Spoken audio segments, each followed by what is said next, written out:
This show has been hosted and brought to you by Jumbled Radio Online. You can listen to the show and a variety of other shows on demand on YouTube, Spotify, iTunes, and Podbean. Just search up Jumbled Radio Online on the respective website and you should be able to find it. There may be some harsh language and exploratory themes in the coming cast. Now, off to your host.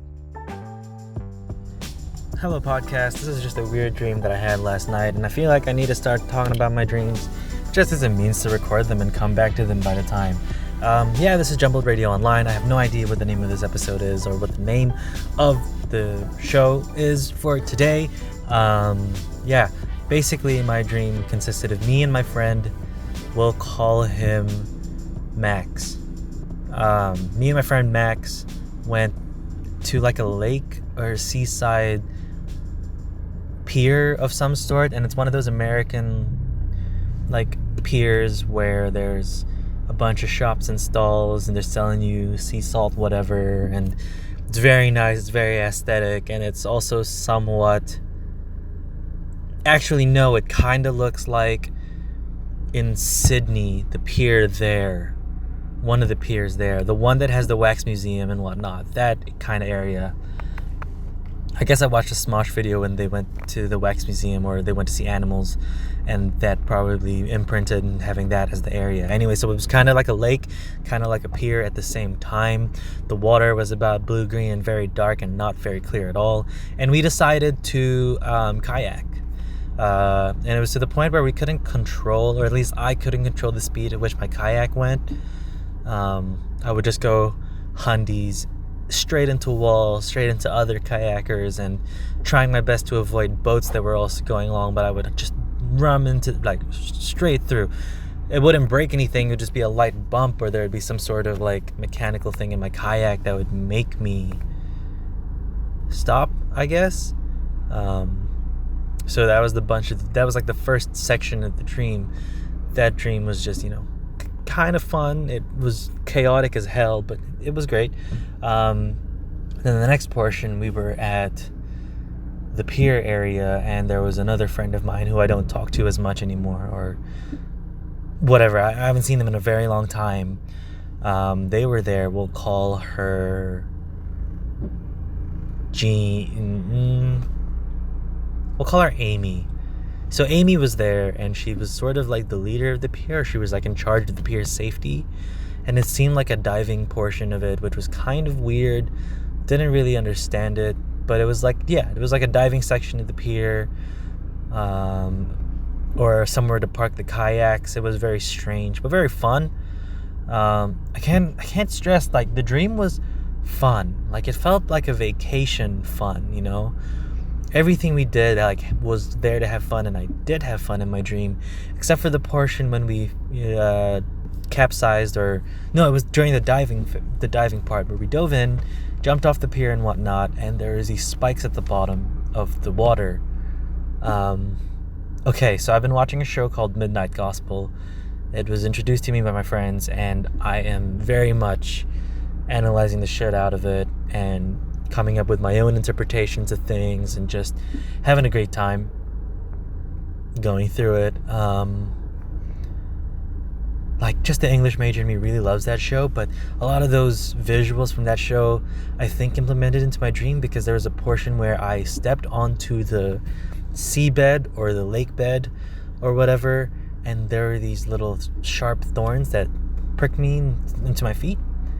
And it was like that episode, it was episode 3 where he lost the boot and things would, spike him in the boot. If you don't know the show, it really won't make sense, but like, just the visuals got to me. I don't think any of the discussion did inside my dream, but I do have a thought about the discussions, which is fun. Anyway, it was cool because when I resurfaced from the dive with these things in my feet, my friend Max had these things as well. So Amy called, we'll call them like little spikes on my feet. There was no name for it, but it was like a sea thing. So Amy called her boss, and her boss boiled a kettle of water. And we were like, what the fuck? Don't drop a kettle of water on us. We have things on our feet. Can we just pull it out? And he told us, no, just put your feet out. Trust me, it'll feel really cool. It'll feel really good. So we do. We trust him. And as soon as he drops the water on us, boom, it was instant relief. to the point where Amy was there to just pluck out all of the sharp objects in our feet. And we're like, what the fuck?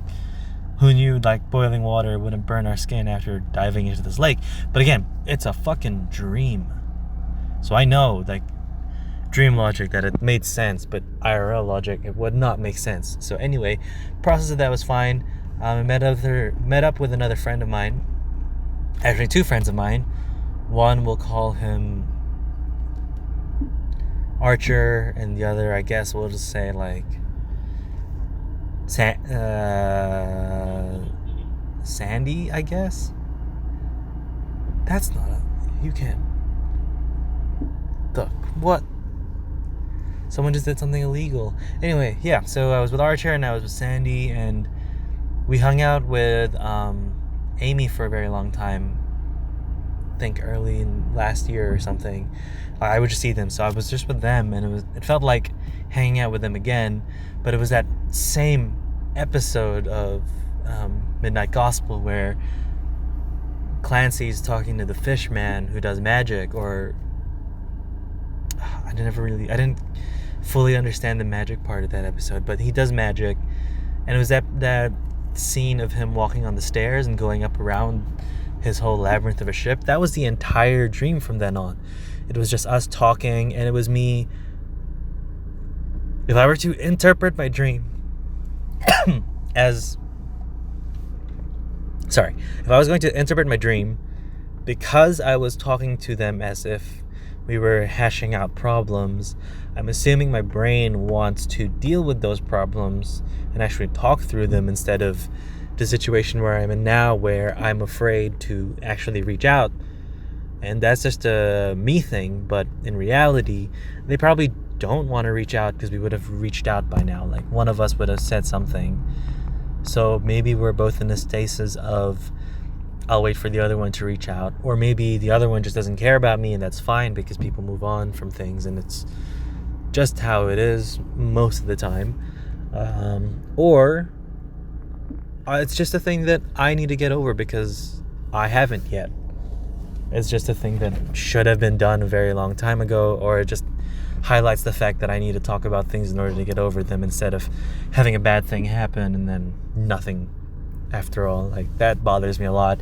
So yeah, the rest of that dream was just us walking and talking for a while until we got into the room, to the headroom where they first started a discussion in the Midnight Gospel episode. So that was strange, to say the least, but it was actually like a really cool dream. It sort of reminded me of like a Seattle pier. I know I said Sydney, but it was that kind of vibe of like, it's a rainy place, but it's a beautiful day here, and there's a lot of water activities and water sports that you can do. So go for it. Do what you can, type thing. So yeah, that was my dream. I'm currently sitting still at the KFC drive-thru, just waiting. Level 3 lockdown, 2 o'clock in the afternoon, Tuesday, April 28th. Thank you for listening to this odd and crazy dream. If you want to interpret the dream, I'd be pretty stoked to see what you guys would think, or how you would interpret the dream down below.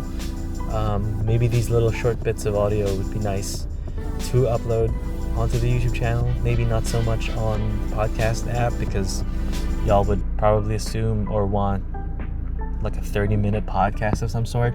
So yeah, crazy weird interpretation dream. Go for it, have fun. I know that last set of words didn't make sense. That last statement didn't make sense. But thank you guys so much for listening. I hope you guys are having fun, or are staying safe in this crazy time. And yeah, be nice to each other, and let's get through this, whatever it is. Even if it's like me in the future and you're trying to get through an exam, let's get through it. All right, goodbye.